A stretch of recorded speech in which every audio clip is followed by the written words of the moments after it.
visit of state is in line with the exceptional rapport that exists between Morocco and France, and that went up one ratchet with this visit. At a political level, the convergence between France and Morocco with respect to major international issues is absolute, as well as in terms of our economic partnership. We've signed several agreements, and we have urged French and Moroccan business leaders to ensure that operations are located in both countries and that they could also work together to win market share in Africa. But also, at the university and when I met civil society, demonstrated that Morocco is an extremely dynamic society that is moving forward on the path of democracy, as I told the Moroccan Parliament. This visit was important because, in particular in Western Africa and in the Mediterranean area, issues that we need to solve. With respect to Western Africa, I'm referring to the crisis in the Sahel, and I was able to give as much information as possible as to what will be the future for the French intervention in Mali, and the need for the Security Council to step in for a peace-maintaining mission. But we also want Europe and North African countries to have a forum in which they can debate issues. Of course, there's also the pending issue of Western Sahara. France wants a negotiated outcome and believes that Morocco's offer is credible and serious. So that was the purpose of this trip. I'll start off by answering Moroccan journalists and subsequently French journalists. I believe 3 questions have been scheduled. From Moroccan TV, the first channel. You've just talked about Western Sahara and the French intervention in Mali that has been supported by Christopher Ross, sent by the Secretary of the Security Council, who implicitly admitted that there were links with Polisario. Do you confirm that? No, what I'm saying is that given the unstable situation in Sahel, there is a risk that all problems that have not been solved might fuel terrorism and instability. As for the rest, the special envoy of the Secretary General will soon come here to Morocco and is looking for a way in which the resolutions of the Security Council could be applied and find a negotiated agreement. But I do believe, indeed, that when we see what is occurring in Sahel, we need even more urgently solve this issue of Western Sahara that is open to debate, and we know how the population has suffered for more than 30 years.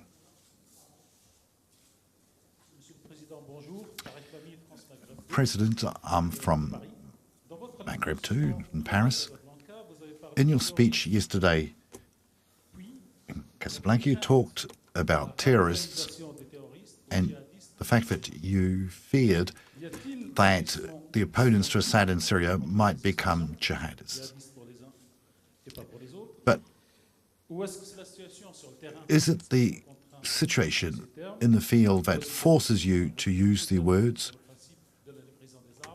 or are you rethinking the idea of delivering weapons to Syria's opponents? With respect to Syria, we want a political solution. We've been trying to achieve that for months.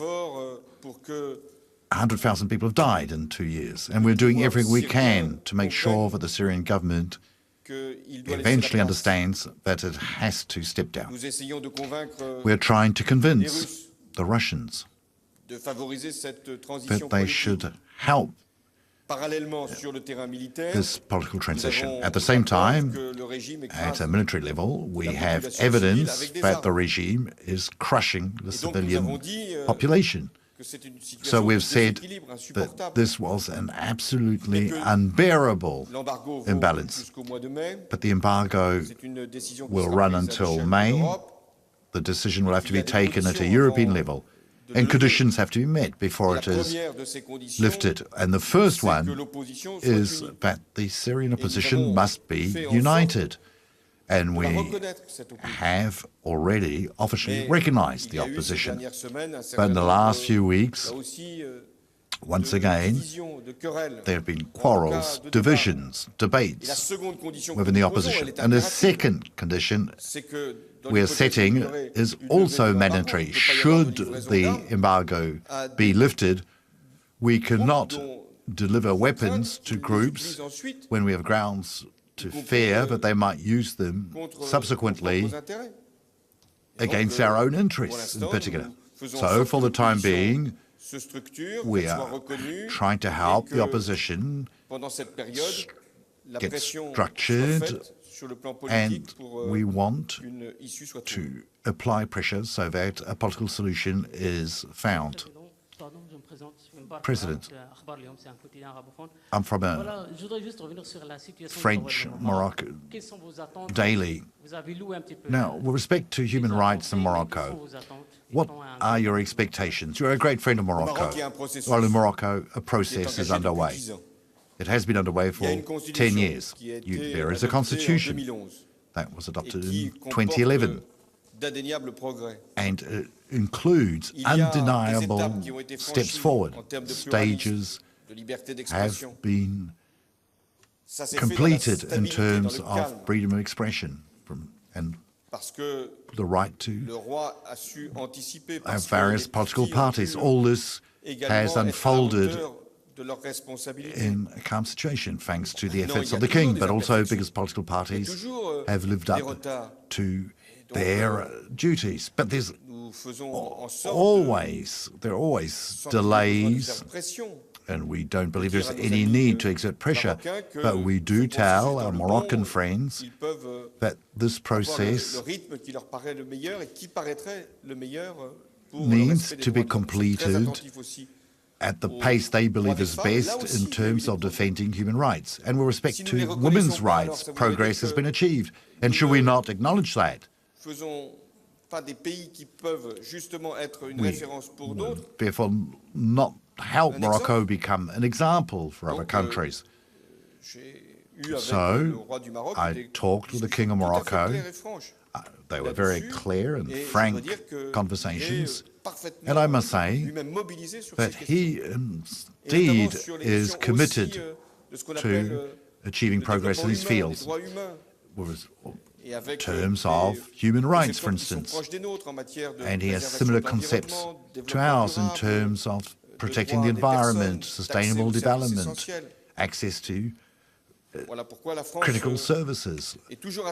And France is always attentive to such issues and makes sure that it does not try to position itself as a referee, but does intervene to solve individual cases, as was the case during this visit. President Isabelle Tarr from TF1. There's a political crisis in France. The statement you made in the Élysée yesterday before flying off to Casablanca obviously was not enough to solve the issue. So have you already considered some initiatives, including a government reshuffle? First of all, if initiatives need to be considered, I won't talk about them here in Morocco. But I do understand, given what has occurred, i.e. the resignation of the budget minister, and that was a huge shock, since he admitted that he had lied not only to the head of state, myself, but also to the Prime Minister, but to Parliament, to our National Assembly. And he lied about a bank account he had abroad, and he had not obviously reported. So yes, it's a shock, and it requires decisions. I've announced some of them at the legislative level. We need to press ahead with our drive to ensure that political economic life becomes more ethical. We need to bolster justice's independence. And I'm telling you now, I will go to the very end on those issues, because I have nothing to fear should legislation be stringently applied, or the introduction of new laws, should they be required. On the contrary, I'm the head of state of a country that is a great nation and cannot accept to be humiliated in this manner with scandals that have been dragging on for years. I'm not going to give you a list. We need to make sure that this is finished for once and for all. You'll always have people who behave badly, but everything will be done in that case to make sure that repression will be applied, because it is absolutely necessary. Right, there you have it, the French President, François Hollande, addressing reporters at a press conference in Morocco's capital. Hollande on the second day of a state visit, and as you just heard from that last question, the French President may be across the Mediterranean, but he's still dodged by that political scandal back home. Questions about the now former budget minister's tax evasion confession. Hollande, nonetheless, pressing ahead, as you heard in that press conference, with some of the matters at hand. Should be noted, he visiting Morocco after going to rival Algeria, and there were questions in there that are very interesting for all parties concerned, most notably when it comes to Western Sahara, which Morocco has had a claim on since the 1970s. We'll go back to what the French president said a moment ago. This debate also a chance to have a look at his host, the King of Morocco, no longer a 30-something who inherited the throne in 1999, a decade and a half later, Mohammed VI at the helm of a country that's fared better than most economically, but has also had to roll with the punches with the Arab Spring. There was a constitutional reform, an Islamist-led government coming to power as a result. There have been reforms. You heard some of the words there of the French president a moment ago on just how far the reforms have gone. Human rights groups complain they don't go far enough. Today in the France 24 debate, we are joined from Rabat by Abdelmalek Alaoui of the management and risk consultancy group Global Intelligence Partners. Also joining us from the Moroccan capital, pro-democracy activist Zineb Belmkaden, and here in Paris, he's the former director of the U.S. State Department's Maghreb Bureau, William Jordan. How are you, sir? I'm fine, great, thank you. Now, let me first begin with Abdelmalek Alaoui. It's got to be tough for Moroccans, this visit, long planned, and there you are, you're getting upstaged by that political tsunami on the other side of the Mediterranean with Hollande's former minister there, who is admitted to dodging tax. How do Moroccans feel about the way the news cycle has invaded this visit? Well, first, thank you very much for having me. I think that Moroccans are a little bit sad that we are witnessing this political tsunami in France, because this was a very much expected visit of the French president. As you know, Moroccans have been waiting for President Hollande to come, although His Majesty the King was the first head of state to meet with François Hollande 1 week after he became elected. Of course, it's difficult. We're looking at the news just as you are doing right now. But we think that there will be some substantial output out of this visit, especially in terms of economic agreements. Economic agreements, we'll touch on those in a moment. Also, how do you feel about the fact normally François Hollande's predecessors, be they Jacques Chirac, Nicolas Sarkozy, first went to Morocco, then to Algeria. Hollande last December instead went to Algeria first. How do Moroccans feel about that?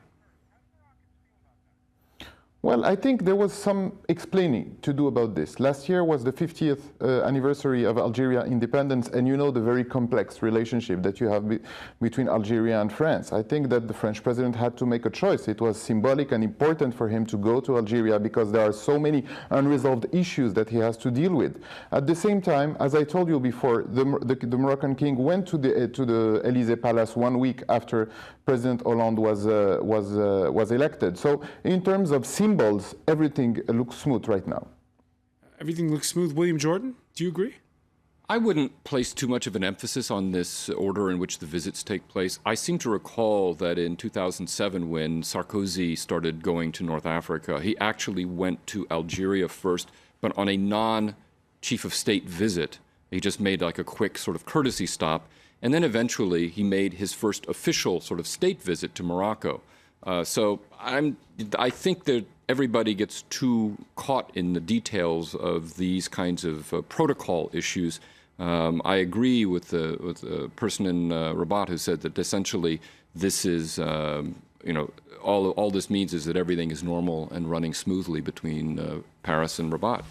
The French news weekly Jeune Afrique made Hollande's visit its cover story this week, saying the aim is to sort of light a spark in a relationship that's solid but a bit bland.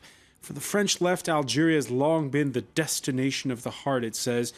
Hollande and Mohammed VI are far from displaying the complicity of Hassan II and Jacques Chirac, or the bling-bling camaraderie of Nicolas Sarkozy and M6, as he's called here, Mohammed VI.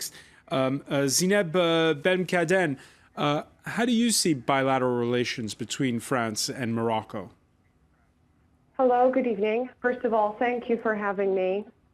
To be honest, I don't see the importance of the emphasis and the comparison between, the visit in Algeria first or Morocco first.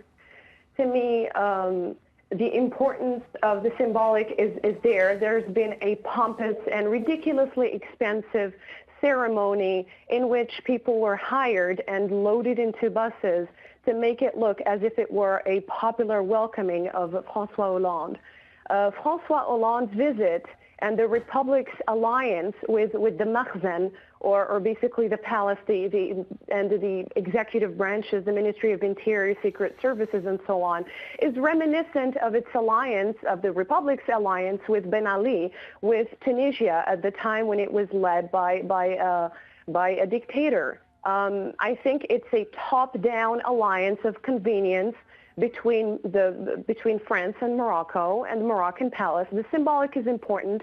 France's interventionism and interference is heavily criticized by young activists, and the palace has not relinquished any powers. Clearly, François Hollande has met with the king first. They have signed over 30 partnership project contracts at the palace in Casablanca before ever meeting with ministers and the people's representatives.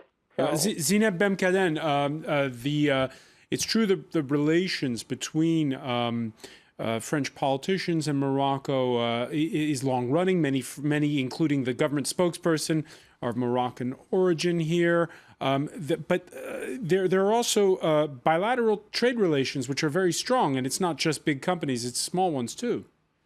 Right, absolutely. And I think that favoritism is a top-down one as well. It's, like I said, it's an alliance of convenience. I mean, it would serve Morocco better to start partnerships with expanding markets such as India and China, Germany. But it seems that France is being favored here because of its total backing of the totalitarian and absolute monarchy in Morocco. So it's all interests. It's economic and political at the same time. You say totalitarian. That's a very strong word. We heard one of the journalists at the press conference ask François Hollande about human rights.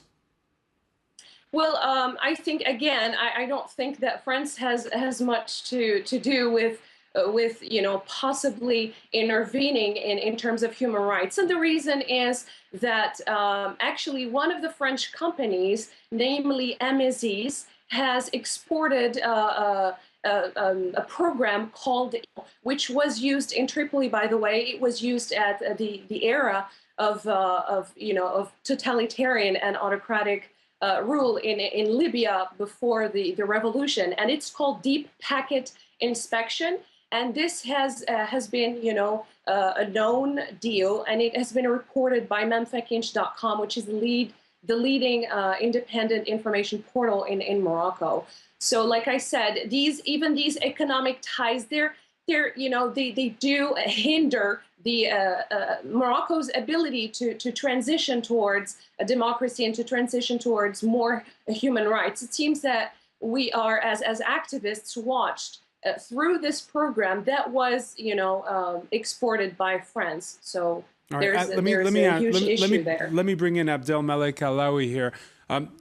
What do you answer when you hear the word that perhaps Morocco is putting too much of its eggs in one basket with a bilateral relationship that's too strong with France, and as Zineb was saying, too top-down?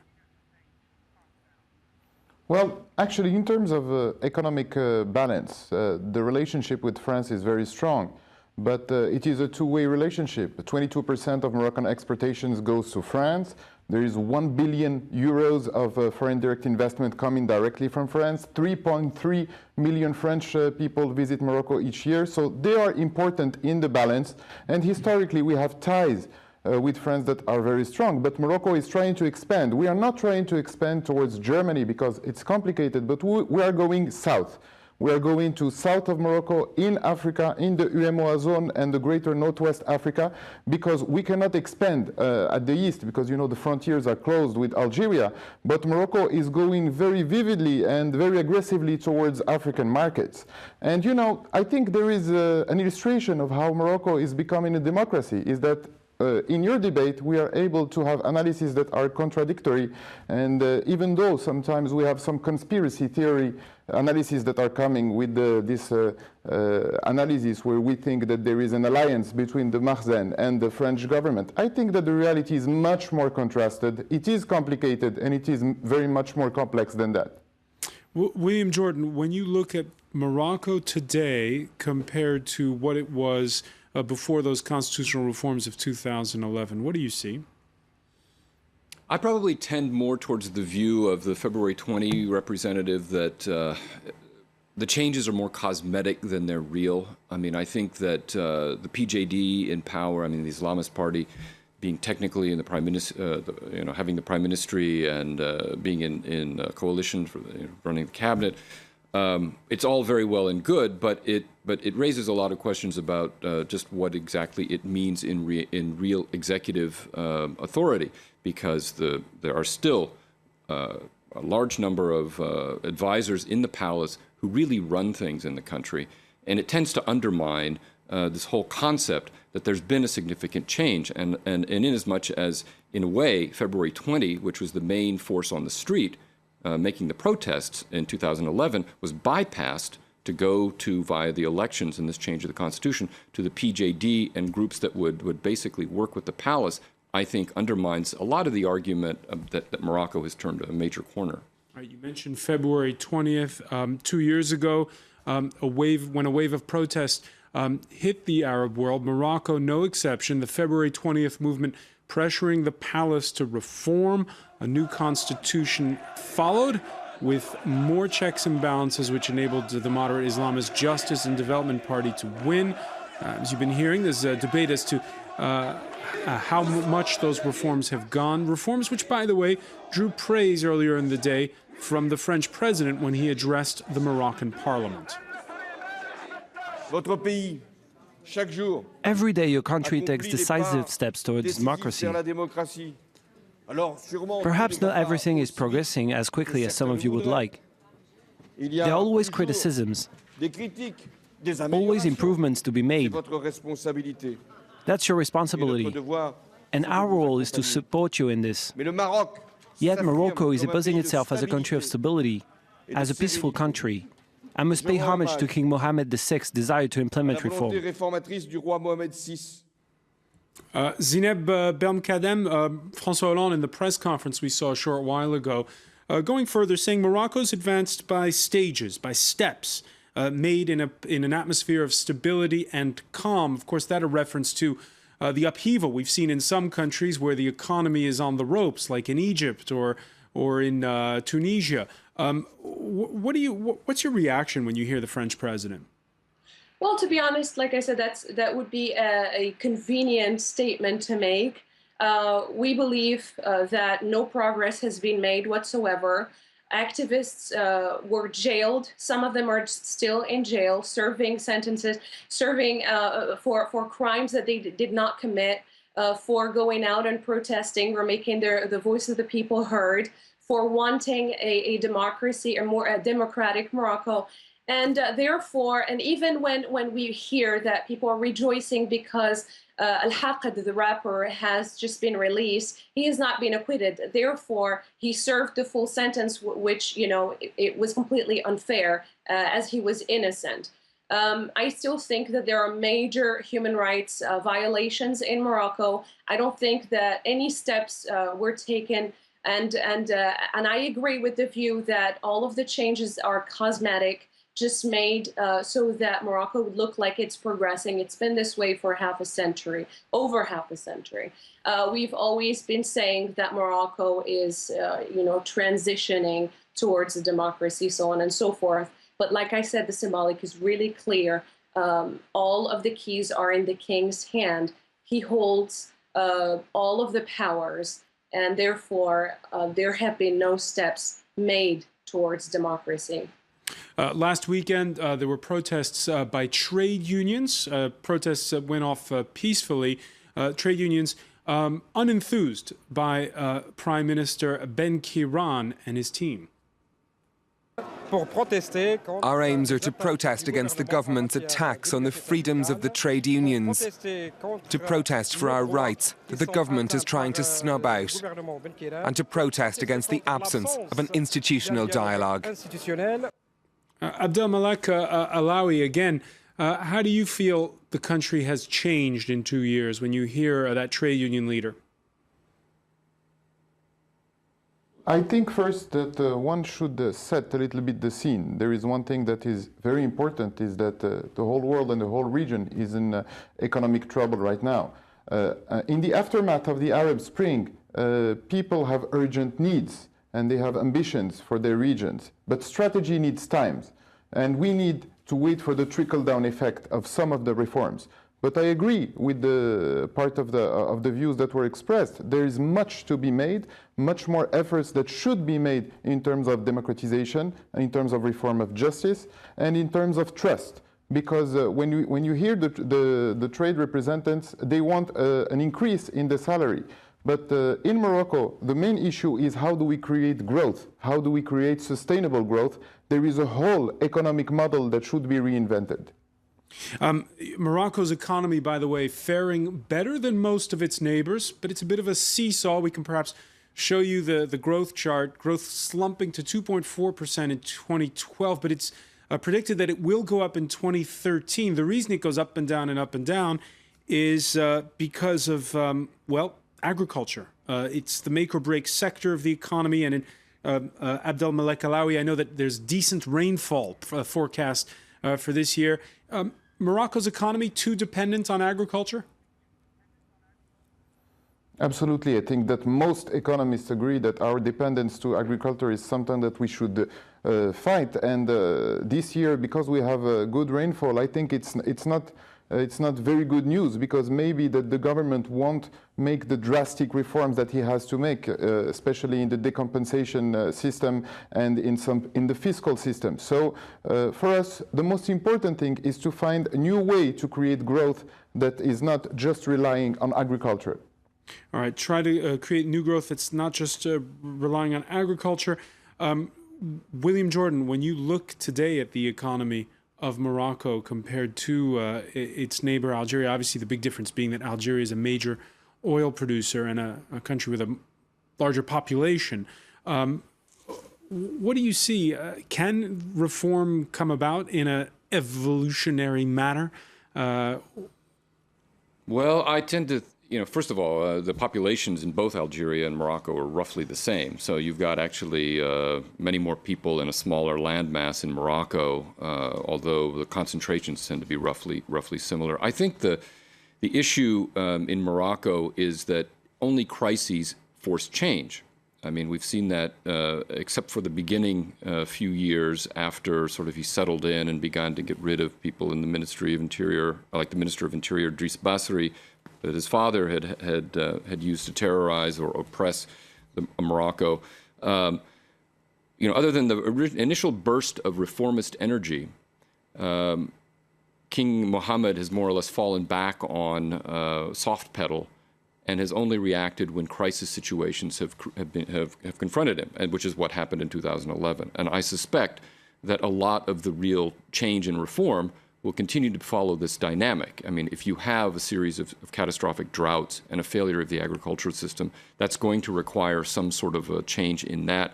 And I understand that there have been some changes to subsidies for agricultural products that I believe have been demanded by creditors and other international banking sort of sectors. So I don't see that a lot is going to change, and that gets back to the issue of the pressure coming internally from political centers in Morocco. The parliament and that internal pressure, is it coming from people like Zineb Belmkaden, or is it coming... And the unions and other interested groups, because in a way the Moroccan parliament is not able, because of the way the party systems are set up and the way the parliament does not really, cannot really trump the makhzen, the people in the court, in terms of making the final decisions.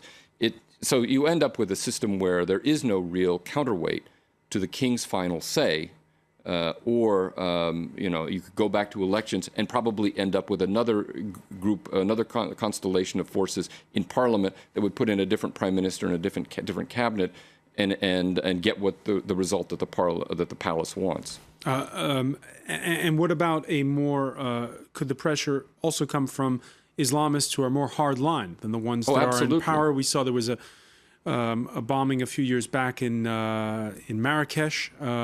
Is that something that's a real possibility? Well, there's that aspect, and there's also as I still believe is the case, the reality in Morocco that you have a large, still unlicensed political group, Al Adl wal Ihsan, which is sort of a justice and charity group, which has always opposed the monarchy and the setup of power in Morocco. Even though the king himself, the Sharifian king, he's a descendant of the prophet? Yes, absolutely. I mean, a lot of this has to do with different interpretations, I believe, of that mandate. I mean, I can't remember a lot of the details of the confrontation that basically took hold in under King Hassan, but it continues to this day, and it leaves a large segment of the Moroccan population, as I understand it, still effectively politically disenfranchised if they do not decide, as many of them don't, to vote for the PJD as sort of the Islamist expression of political power. All right, so a lot of the change cosmetic, some of our panelists have been saying. Nonetheless, Abdelmalek Alaoui, it's interesting because when we were preparing this show, we looked at the king. He's now 49 years old. He's been in power now for a decade and a half. How is he doing compared to his father? Well, I think there is a difference in style. You mentioned that there was a wave of reform when he arrived to power. I think that there was some substantial reform. Let's remind our viewers that Morocco in 2004 set up the Equity and Reconciliation Commission, which was an initiative that the first initiative in the Arab world, and this was with the public auditions. In 2005, there was major changes in terms of gender. These are some of the root reasons why Morocco didn't go the same way as other countries during the Arab Spring. I think that King Mohammed VI has his own way of doing things. He understands Morocco in remnants, in long times. We are talking about a leader that has a biological mandate. This is drastically different than what you have in other countries. If you compare it to France, in 780, when Hugues Capet became king of France, Morocco was already a monarchy for 150 years. So we are talking about something major in the psychology of Moroccans, and we're talking about a king that is trying to modernize his country. It is difficult, it is hard. There are some resistance inside the technostructure, inside people who don't want things to change, and it is a difficult thing to do. All right, final word, Zineb Belmkaden, what do you think the first thing? I just have, what I would like to say to what has just been said is, you know, he doesn't have to do it on his own. This is exactly what we want, is to change the system in place, the absolute monarchy. If we were to do that, then, you know, with the checks and balances and with things, you know, with a system of governance, which, you know, which helps the parliament and the representatives of the people govern properly, then the king should not have to change the country by himself. That, I think, is the main issue that Morocco is facing. Zineb Belmkaden, I want to thank you for joining us from Rabat. I also want to thank Abdelmalek Alaoui for being with us as well in the Moroccan capital. William Jordan with us here in the studio. Sorry we didn't get a chance to talk about Western Sahara, but next time. Thank you for being with us here in the France 24 debate.